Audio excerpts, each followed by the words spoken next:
மே 18 முள்ளிவாய்க்கால் நினைவு தினம் அனுஷ்டிக்கப்பட்டது. இந்த நினைவு தினத்தில் எத்தனையோ தாய்மாராக்கள்ற பிள்ளைகள்ற கண்ணீர்களை நாங்கள் காணக்கூடியதாக இருந்தது. இந்த கண்ணீருக்கெல்லாம் ஒரு பதில் சொல்லும் முகமாக தமிழ் மக்களுக்கான உரிமை கிடைக்குமா? ஒவ்வொரு அரசாங்கத்திலும் அரசியல் தான் போய்கொண்டிருக்கு. தமிழருக்கு விடைவிடைக்கொண்டா தமிழருக்கு எப்போவும் இதே நிலப்பாடு தான் வந்துருக்கு.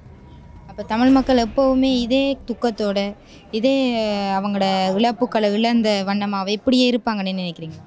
தமிழருக்கு வரும் ஒரு நிரந்தரமான கோரிக்கையை எடுத்து தமிழருக்கான ஒரு தீர்வை கொடுக்கல, இன்னும் கொடுக்க இல்லையே. கஷ்டப்பட்டவங்க என்ன சொன்னாக்கா, நம்ம தமிழ் போராட்டத்தில் காயப்பட்டவனோ உணவுட்டவனோ அவன் இருந்த மாதிரியே இருக்கான். சாப்பாட்டு கூடி வழியில் அவன் 2 கால் இழந்தவன், 2 கண் இழந்தவன்.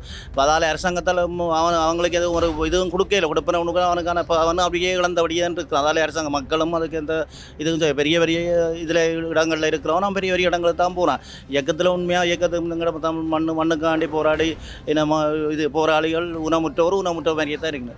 அதால் அரசாங்கம் இந்த ஒரு முடிவு கொடுக்க. எதிர்வரும் காலங்களில் முள்ளிவாய்க்காலில் நினைவு தூபி ஒன்று அமைக்கக்கூடிய சாத்தியம் இருக்குதா? எங்கட தமிழ் அரசாங்க கட்சிகள் ஒன்றிணைந்து ஒற்றுமையாக இதை செய்ய எங்கட தமிழரால் மட்டும்தான் முடியும். எங்கட மற்ற அரசியல் கட்சிகள் சிங்களரால் இது அதை செய்ய முடியாது, செய்ய தரவும் மாட்டார். அதை நான் உறுதியாக சொல்லுவேன்.